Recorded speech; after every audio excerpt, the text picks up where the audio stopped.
Chutney sambar last month Hotstar release ஆன ஒரு Tamil web series தான் இது. 6 எபிசோட், எல்லாமே ஏறக்குறைய ஒரு 40 நிமிஷம். ஸோ ஓவராலாக ஒரு 4 ஹார்ஸ்னு வைங்களேன். ஊட்டியில் ஃபேமஸான ஒரு ஹோட்டல், வெல்த்தியான ஒரு ஃபேமிலி. அந்த ஃபேமிலியில் ஒருத்தன் தான் நம்ம ஹீரோ. அவனுக்கு ஒரு அக்கா.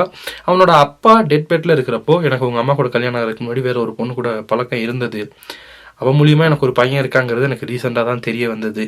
என்னோட இறுதி சடங்கில் அவனுக்கு பங்கேற்க நீ வைக்கணும், அவனுக்கு ஒரு நல்ல வாழ்க்கை நீ அமைச்சு கொடுக்கணும் அப்படின்னு அவங்க அப்பா டெட் பெட்டில் கேட்கவும், ஹீரோவும் அவங்க அண்ணனை, அந்த ஹாஃப் பிரதரை தேடி, அதான் நம்ம கதையோட உண்மையான முக்கியமான ஒரு கதாநாயகன் வைங்க, அவனை தேடி சென்னை கிளம்பிடலாம். வேறு யாரும் இல்லை, நம்ம யோகி பாபு தான் அவரை ஊட்டி கூட்டு வந்துடுறாங்க. அதுக்கப்புறம் என்னாச்சு அப்படிங்கிறது தான் இந்த வெப் சீரிஸ்க்கான கதை. இயக்குனர் ராதாமோகனோட படங்களில் பல நல்ல ஒரு காமிக்கல் சென்ஸோட மனசுக்கு இதமான கதைகளாக தான் பலது இருந்திருக்கு. அவரோட இயக்கத்தில் வந்திருக்க ஒரு வெப் சீரிஸ் தான் இது. ஸோ அந்த ஒரு எதிர்பார்ப்பு எனக்கு இருந்தது, இப்படி தான் இந்த சீரீஸ் நகரப்போகுது அப்படிங்கிற ஒரு புரிதலும் எனக்கு இருந்தது. அப்படி தான் உட்காந்து இந்த சீரீஸை நான் பார்த்தேன். எதிர்பார்த்தது போலயே தான் இந்த சீரீஸும் ஓப்பன் ஆகி நகருது. பட் இந்த சீரீஸில் மட்டும் இல்லை, இவரோட முந்தைய சில படங்கள்லையுமே நான் நோட் பண்ணியிருக்க விஷயம், ரொம்ப சீரியஸான காட்சி ஒன்று நடந்துக்கிட்டு இருக்கும். அப்போயே அங்கேயே காமிக்கலான ஒரு ஒரு ஒரு விஷயம், ஒரு சின்ன சீன் ஒன்று ட்ரை பண்ணியிருப்பாரு, காமெடி சீன் ஒன்று. அது ஒரு சில இடங்களில் ஒர்க்காக இருக்கும், சில இடங்களில் பல இடங்களில் ஆக்சுவலி அது செட் ஆகாது. அப்படி ஒரு டோன்லேயே தான் இந்த சீரீஸ்லேயும் பல காட்சிகளில் ரொம்ப சீரியஸான ஒரு டோன் ஒன்று எடுப்பாங்க. பேக்ரவுண்ட் ஸ்கோர் அதுக்கானதெல்லாம் போடுவாங்க. ஆடியன்ஸ் அந்த மூடுக்குள்ளே செட் ஆகுறதுக்குள்ளே அங்கே ஒரு காமெடி ஒன்று போட்டு விடுவாங்க. இது ரெண்டுமே ரெண்டாங்கட்டனா போயிரும்னு வைங்களேன். இதுவும் ப்ராப்பராக சென்டிமெண்ட் சீனும் ப்ராப்பராக ஒர்க்காக இருக்காது, காமெடி சீனும் ப்ராப்பராக ஒர்க்காக இருக்காது, ஒழுங்காக அது பிளெண்ட் ஆயிருக்காது பல இடங்களில்.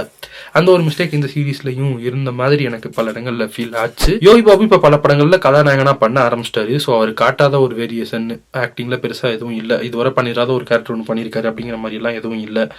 சீரியஸான ஒரு கேரக்டர் தான் அங்கங்கே காமிக்கலாவும் அதை நகர்த்துவாங்க. ஸோ முன்ன சொன்னது போல் ஒரு சில படங்கள் இதை அவர் பண்ணியிருக்காரு. இங்கே ஒன்றும் பண்ணிடாத ஒரு கேரக்டர்லாம் பண்ணிடல, கொடுத்துருக்க கேரக்டர் நீட்டாகவே அவர் இங்கே பெர்ஃபார்ம் பண்ணியிருந்தார். பட் அதை தாண்டி நம்ம யோகி பாபு பண்ணியிருக்க கேரக்டரை பற்றி பேசுகிறப்போ, இந்த படத்தில் பாடி ஷேமிங் தப்புங்கிற மாதிரி சந்திரமௌலி பண்ணியிருக்க கேரக்டரை வச்சு ஒரு டைலாக் ஒன்று கூட சொல்லுவாங்க. பட் பல இடங்களில் அவங்களே பாடி ஷேமிங் தான் பண்ணுறாங்க காமெடிங்கிற பேரில். அதை கண்டிப்பாக அவாய்ட் பண்ணியிருக்கலாம்.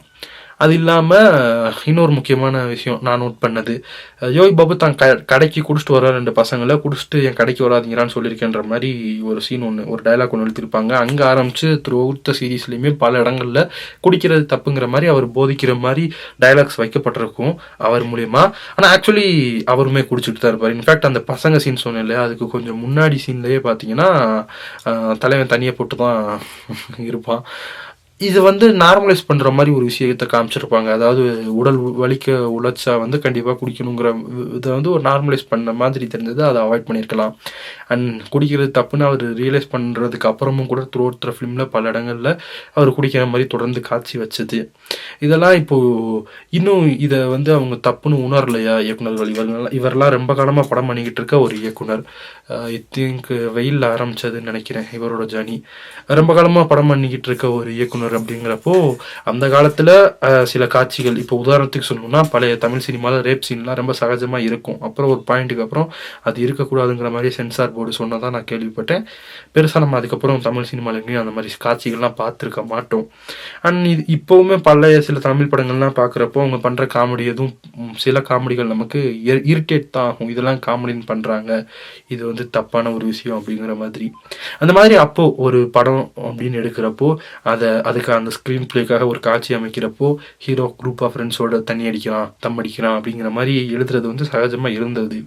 பட் இன்னமும் அதை தொடர்ந்து பண்ணிக்கிட்டு இருக்காங்க, அது தப்புன்னு உணராமல் அப்படிங்கிறது ஒரு நெருடலான விஷயமா இருந்தது. ஏன்னா இந்த சீரீஸில் பல காட்சிகளில் அந்த ஸ்க்ரீன் பிளேக்காக அதை நகர்த்தணும் அப்படிங்கிறதுக்காக அந்த மாதிரியான காட்சிகள் வச்சிருந்த ஃபீலுங்கிறது இருந்தது. அதை அவங்க அவாய்ட் பண்ணியிருந்திருக்கலாம். மித்தபடி டீசெண்டான ஒரு காமெடி ஒன்று உட்கார்ந்தது. அண்ட் முன்னாடி சொன்னது போல் மனசுக்கு ஏதமான ஒரு கதையாக இதையும் நம்ம எடுத்துக்கலாம். நான் அவ்வளோ ஒன்றும் மோசமான கதையாக இது வந்துடல. சொன்னது போல் ஒரு 6 எபிசோட், மொத்தமே ஒரு 4 மணி நேரத்துக்குள்ளே தான் வரும். ஸோ ட்ரை பண்ணணும்னு நினச்சிங்கன்னா தாராளமாக நீங்கள் ட்ரை பண்ணலாம்.